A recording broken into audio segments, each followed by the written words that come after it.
नमस्कार दोस्तों, अगर लोकतंत्र के मंदिर के अंदर जुबान बांध दी जाएगी तो बात तो होगी।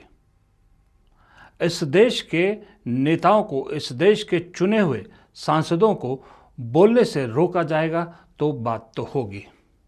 साहेब को बचाने के चक्कर में सफ़ेद झूठ बोला जाएगा तो बात तो होगी। नमस्कार, मेरा नाम है प्रदीप चौहान। दोस्तों, आज बात तो होगी इस बारे में कि सही में इस देश के लोकतंत्र के मंदिर सदन के अंदर जो कुछ हो रहा है, इतने दिन हो गए हमें हंगामा देखते हुए, क्या सही में ये लोकतंत्र की एक सही तस्वीर है या हमारे आपके टैक्स को बर्बाद करने की एक सफल कोशिश है। सरकार जिम्मेदार होती है सदन चलाने की जो रिस्पॉन्सिबिलिटी होती है वो सत्ता पक्ष की होती है। ये मैं नहीं कहता, ये इसी सत्ता पक्ष की पार्टी के अरुण जेटली और सुषमा स्वराज के कथन है और ये आज भी सबको याद है। लेकिन मौजूदा सत्ता सदन चलाने में इंटरेस्ट ही नहीं ले रही। यूं लग रहा है कि पहली बार इस देश में आज़ादी के बाद सत्ता पक्ष पुरजोर कोशिश कर रहा है कि सदन ना चले। वजह सिर्फ एक कि अपने साहिब की इमेज को बचाना है, क्योंकि वो इमेज पे इस वक्त चौतरफा हमले हो रहे हैं और इस हमले के चक्कर में बहुत कुछ दांव पर लगा है। लेकिन साहिब को बचाने के चक्कर में वो खेल कर गई सत्ता पक्ष, जो खेल विपक्ष के सबसे बड़े नेता को मुफीद बैठ रहा है। वो है सत्ता पक्ष के लगातार हो रहे हमले की वजह से विपक्ष के नेता राहुल गांधी को मिल रही पॉपुलैरिटी से। आज आप सोशल मीडिया सर्च इंजन्स पे जाइए, सबसे ज़्यादा सर्च किया जाने वाला नाम अगर कोई राजनीति में मिलेगा आपको तो वो राहुल गांधी है, जबकि प्रधानमंत्री की कुर्सी मोदी जी के पास है। और ये चीज़ इन दिनों बहुत ज़्यादा बढ़ गई है, क्योंकि सत्ता पक्ष को कभी इतना डिफेंसिव अब तक 12 साल में हमने देखा नहीं था। मोदी जी पॉपुलैरिटी में हमेशा राहुल गांधी से आगे दिखाए जाते थे। राहुल गांधी दुनिया के मेरे ख्याल इकलौते ऐसे नेता हैं जिन पर एक छोटे मोटे देश के सालाना बजट जितना पैसा खर्च किया गया इमेज खराब करने के लिए। लेकिन वैसे ही दुनिया के इकलौते ऐसे नेता हैं जिन्होंने इतने बड़े देश को जब पैदल ना पाए एक कोने से दूसरे कोने तक, तो वो करोड़ों हजारों करोड़ रुपया बर्बाद हो गया जो उनकी इमेज खराब करने के लिए खर्च किया गया था।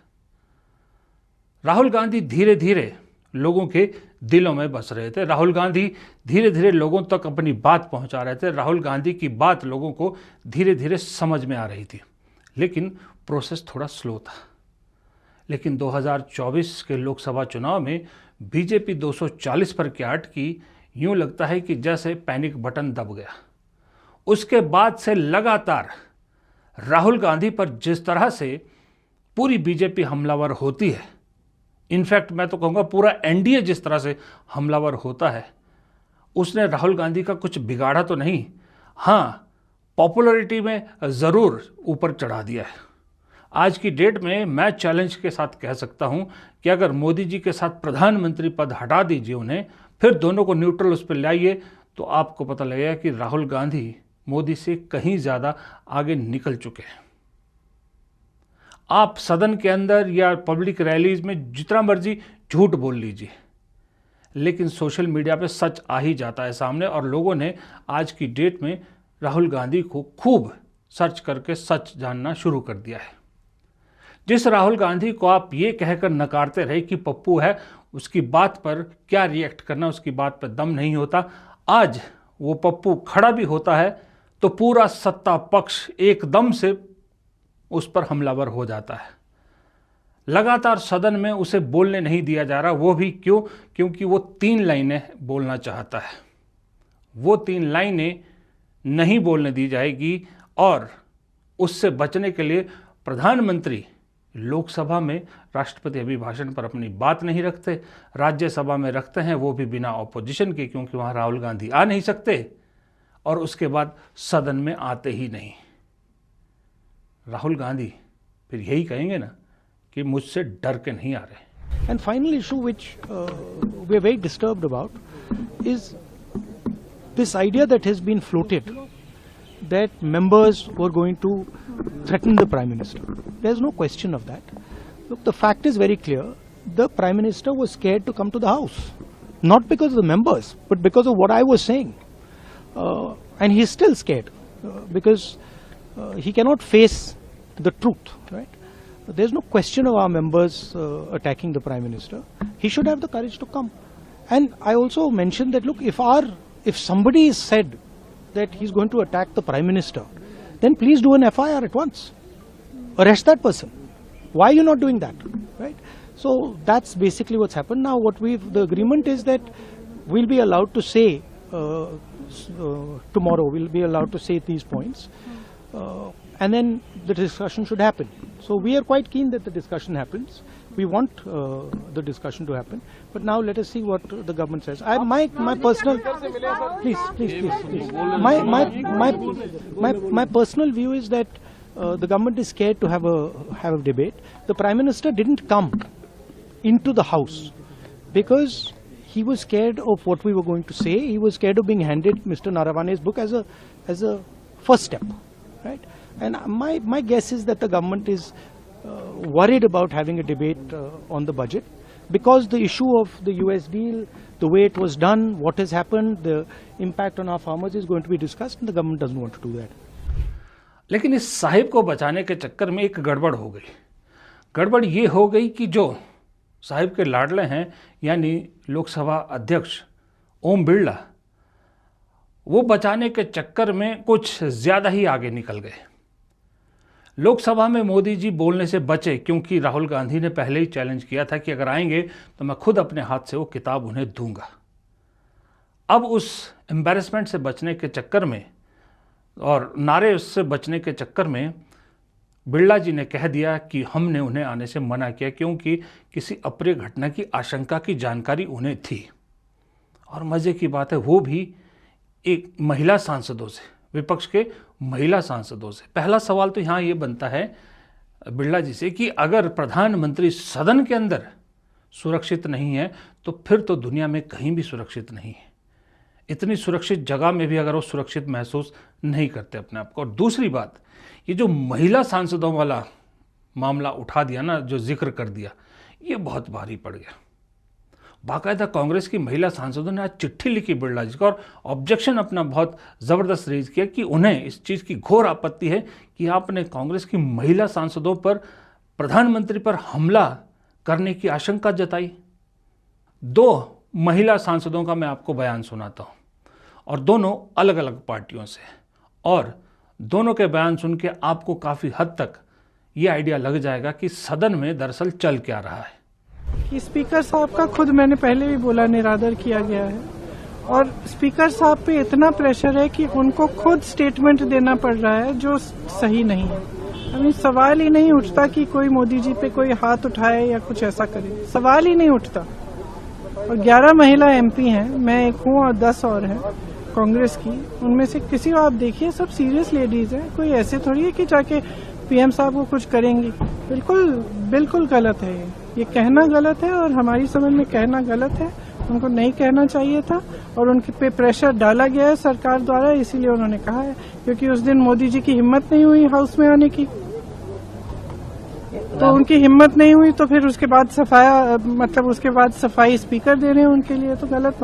देखिए, मैं उस ऑपोजिशन का हिस्सा नहीं हूँ और वो क्या करते हैं क्या नहीं करते वो जाने, उनका काम जाने। मैं सिर्फ इतना समझती हूँ कि मैंने 18 साल में ऐसे नहीं देखा है जिस तरीके से ये हाउस चलाया जा रहा है।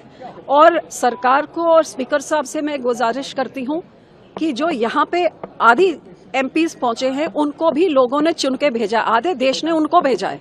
सिर्फ सरकार को नहीं देशवासियों ने चुना है, ऑपोजिशन को भी चुना है। और चुना इसलिए कि हम वहां जाके लोगों की आवाज उठाएं और सरकार की गलत नीतियों के बारे में सरकार को जगाएं। पर जे आप बोलने ही नहीं देंगे तो फिर इस हाउस में लोगों का पैसा खर्चा क्यों किया आपने? मैंने पहली बार 18 साल में देखा कि प्रेसिडेंशियल एड्रेस ही नहीं, विपक्ष को बोला गया कि या तो आप वो बोलिए जो हम चाहते हैं, पर जो आप चाहते हैं वो आप बोल ही नहीं सकते। सारे विपक्ष का मुंह आप बंद कैसे कर सकते हैं? हर एक को इधर हक है अपनी बात रखने का, और पक्ष जो मर्जी बोली जाए, उनके एमपीज कुछ भी बोल लें।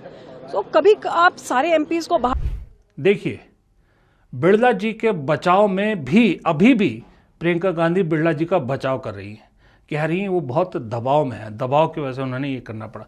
और हरसिमरत कौर तो जो कांग्रेस की साथी भी नहीं है, लेकिन सच्चाई बोल रही है, और बीजेपी की सबसे पुराने साथियों में से एक थी अकाली दल। हरसिमरत कौर पिछली बार आपको मालूम है मोदी जी के कैबिनेट में मंत्री भी थी। उनका भी दुख झलक आया, क्योंकि सदन जहां पर बहस चर्चा जो प्लेटफॉर्म है जिसके लिए, वही नहीं करने दिया जा रहा, बोलने नहीं दिया जा रहा। चलिए, अगर राहुल गांधी किसी ऐसी किताब का जिक्र करना चाहते हैं जो पब्लिश नहीं है सरकार के मुताबिक, उन्हें रोक दिया जाता, चलिए ठीक है। लेकिन फिर निशिकांत दुबे 6-7 किताबों का पूरा पुलिंदा लेकर आए और कोई फैक्ट वाली बात नहीं कही, कैरेक्टर असैसिनेशन किया पूर्व प्रधानमंत्रियों का, वो कैसे अलाउ हो गया? उनका तो माइक तक बंद नहीं हुआ। इसका मतलब पूरी विपक्ष को धत्ता बताने की कोशिश थी कि तुमसे जो बन पड़ता उखाड़ लो, हम तो अपनी मर्जी से चलाएंगे। अगर इस एटीट्यूड से सरकार चलाएगी तो फिर ये एटीट्यूड तो भारी पड़ेगा। फिर विपक्ष भी कोई नंबर में कम नहीं है, आप 240 है, विपक्ष भी 234 पर है, सिर्फ 6 का ही फर्क है और कोई ज़्यादा फर्क नहीं है। आवाज़ें दोनों तरफ से बराबर हैं, और जब हल्ला मचाने की बात आती तो विपक्ष तो ज़्यादा ज़ोर से हल्ला मचा सकता है। ये सदन में हो रहा है। अब इस सब के बीच में नुकसान किसका हो रहा है? नुकसान हो रहा है हमारा और आपका, क्योंकि ये जो पैसा बर्बाद हो रहा है ना, जैसा हरसिमरत कौर ने कहा, मैं बिल्कुल उनसे 100% सहमत हूँ कि पैसा हमारा बर्बाद हो रहा है। हमने चुन के भेजे हैं ये लोग हमारे मुद्दों को डिस्कस करने के लिए, हमारे लिए पॉलिसी बनाने के लिए, लेकिन अंदर जो कुछ हो रहा है वो देख के शर्म आती है। एक पक्ष को बोलने नहीं दिया जा रहा, दूसरे पक्ष को खुलेआम सब बोलने दिया जाता है। और प्रधानमंत्री राज्यसभा में जब भाषण देते हैं तो क्या बातें करते हैं? वो किसी भी एंगल से देश के प्रधानमंत्री को सदन के अंदर ऐसी बातें करने देना शोभा देता है? मैं ज्ञानेश जी से पूछना चाहूँगा, जो उनका एक डायलॉग है ना, क्या साझा करना चाहिए? क्या प्रधानमंत्री को भी ऐसी बातें साझा करनी चाहिए, बोलनी चाहिए सदन के अंदर? या तो जो अगर रूल एंड रेगुलेशन है तो दोनों के लिए बराबर होने चाहिए, तराजू में दोनों बराबर है। ये तो एक तरफ झुका हुआ तराजू है। अब इसमें नुकसान जनता का, हमारा, और दूसरा सबसे बड़ा नुकसान किसका है? सबसे बड़ा नुकसान खुद प्रधानमंत्री और उनकी साख का हो रहा है। मैंने कहा प्रधानमंत्री की पॉपुलैरिटी इससे बढ़ नहीं रही, इससे घट रही है। राहुल गांधी को इतनी फुटेज मिल गई है, इतनी फुटेज मिल गई कि आज की डेट में आप किसी भी न्यूज़ सेंटर में जाइए, चाहे सोशल मीडिया, चाहे टेलीविज़न, चाहे अखबार, सेंटर ऑफ द न्यूज़ एक ही नाम है, राहुल गांधी। सदन को लेकर हर चीज़ की कार्रवाई के सेंटर में एक ही नाम आता है, राहुल गांधी। आज भी राहुल गांधी का ही नाम गूंजता रहा, और गोदी मीडिया भी खूब राहुल गांधी का नाम उछाल रही है। यही तो राहुल गांधी को चाहिए था ना।